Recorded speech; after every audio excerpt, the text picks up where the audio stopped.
Nike Blazers are rich in history, being one of the oldest sneakers of Nike's lineup, releasing all the way back in 1973. This is one of Nike's first ever basketball sneakers, yet it's somehow a bit forgotten, being overshadowed by the likes of the Air Force 1, SB Dunks, the Air Max 90s, and of course, Jordan 1s. These kicks still sell well, they even sell out. Hell, I just took a big fat L today on the sneakers app.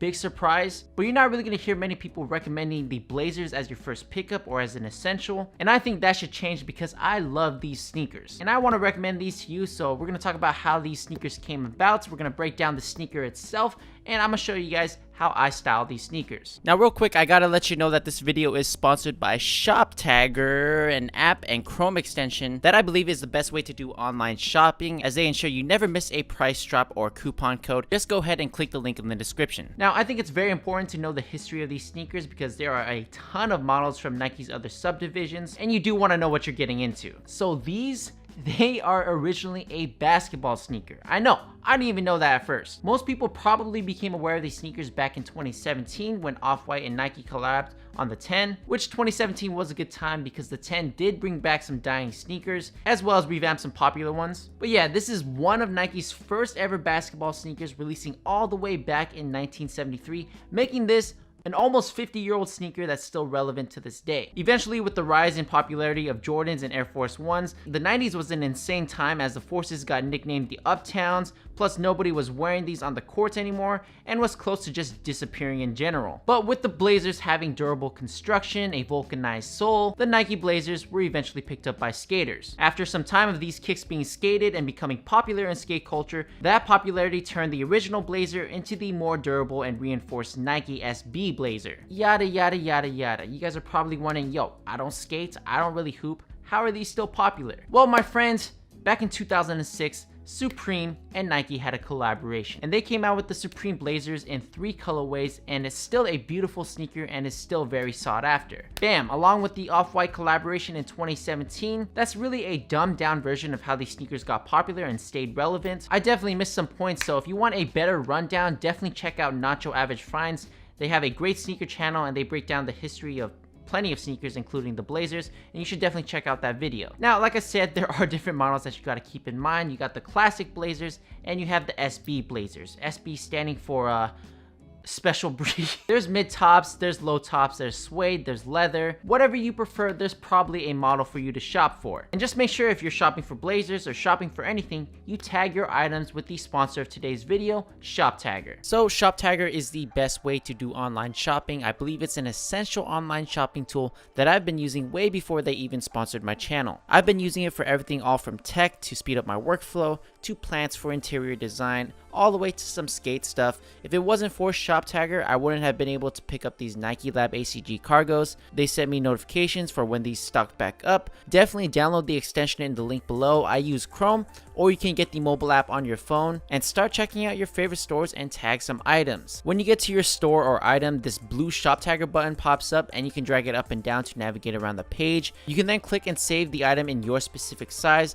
if it's out of stock and restocks, or there's any other price change. ShopTagger is going to send you an email or a push notification on your phone for whenever that specific item goes on sale or is back in stock. Like I said, it doesn't have to apply to clothes, and this alone is going to save you a ton of headache. And because it is the holiday season, I definitely recommend downloading the extension. That way you can start tagging some items. There's going to be a ton of holiday deals, and you want to capitalize on that. And to make your shopping easier, you can create curated lists based off aesthetics, types of clothing, technology, skate stuff. That's what I got, because aside from getting notified on sales for your items at checkout, you can just click a button to apply a list of coupon codes or capitalize on their cash back feature to save some money. But if you do want to save as much money as possible, I definitely recommend getting the extension and the mobile app on your phone, because the coupon code feature isn't available on mobile yet. So I do most of my browsing on mobile anyways, so I'll just end up tagging it on my phone. Then I'll head to my computer to use the coupon code feature. Definitely download the extension. Thank you ShopTagger for sponsoring this video, and back to the regular scheduled programming. And now to the classic Blazers. I like to think of these like super stylish bowling sneakers. Am I right? Am I right? Maybe your guys' memory is a little fuzzy since we haven't been to the bowling alleys all year long. Or you could just see this as a super slimmed down version of the Jordan 1s with some extra detail. Now, since these are the only Blazers that I have, we are going to be breaking down this one as it's the classic silhouettes, and most people are probably going to buy this anyways. I did for the past week, I've been trying to go to stores, calling stores to pick up some SB Blazers because I want to skate them and just so I can have it for the video, but no one had it. No one is selling SB Blazers in store for some reason, so good luck with that. So just pick it up online. I hear a lot of good things about the Blazer lows. I'll be skating those later on. So sorry about that. I'm only gonna be styling these sneakers, but it's the main silhouette you want to pick up anyways. So the sneaker is pretty slim fitting. It's got a nice pattern along the outsole, giving it some pretty nice detailing. There's extra suede panels along the toe box, which is why skaters really dig these in the first place, as that's just extra durability for doing flip tricks. The leather is nothing special, just super smooth with little dotted imprints, which just makes it look more vintage, along with the Nike in a generic font, and the best part, the exposed foam tongue, which definitely just screams classic sneaker. And then a big fat swoosh along the side panels. This one is celestial blue because I thought why not, since I always get the same white and black swoosh. Although these are the mids, they do go up just about as high as the Jordan 1 highs, so keep that in mind. I'll be honest with you, these sneakers are a pain in the ass to put on. Even Nike recommends you unlace the first 4 eyelets, but I'm gonna keep them laced high because I like that look. That's really the general format. Like I said, there's suede, there's lows, there's leather obviously. There's even this vintage one that's pretty dope and I would like to pick up, but they're out of stock. So I tagged it with Shop Tagger so they can notify me. From what I can tell, most SB Blazers just have more durable suede or leather. They're also a lot more lightweight, and they do have a Zoom Air unit for better cushioning and impact protection. If I were you though, I would definitely avoid Blazers with a really tiny swoosh, as the big swoosh is what makes it so iconic. But yeah, get the classic ones unless you skate, so you want to go for the SB ones, but the classics, they aren't too shabby.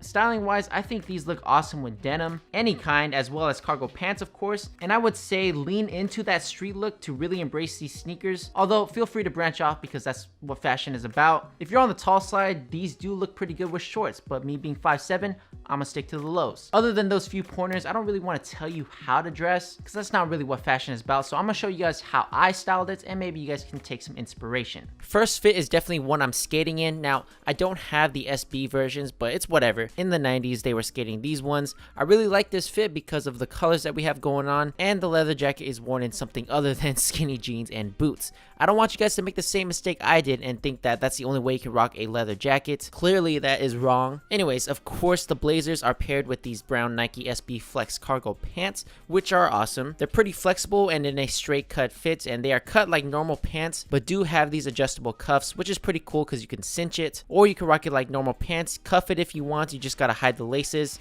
You've got plenty of options. And playing with the color palettes, I thought a cream hoodie would look nice with the pants because the sneakers are light and pastel feeling, so I felt cream would follow that vibe as well. Then the good old leather jacket. Leather jackets and a cream hoodie always hits. It's my go-to. This one specifically was from Uniqlo. You can go to wherever you want. Obviously, this is a cheaper alternative, fast fashion version. I'd like to get a nice high quality one in the future. And then I topped it off with this Nike golf hat. Pretty subtle, lightweight, even has this small Nike badging, which is a pretty cool detail. And it's a breathable hat. Easy fit for a sesh or to cruise around. I just take off my jacket whenever I warm up. One of my favorite looks as a recent, and I was able to step out of my comfort zone with leather jackets and styling them in a different way.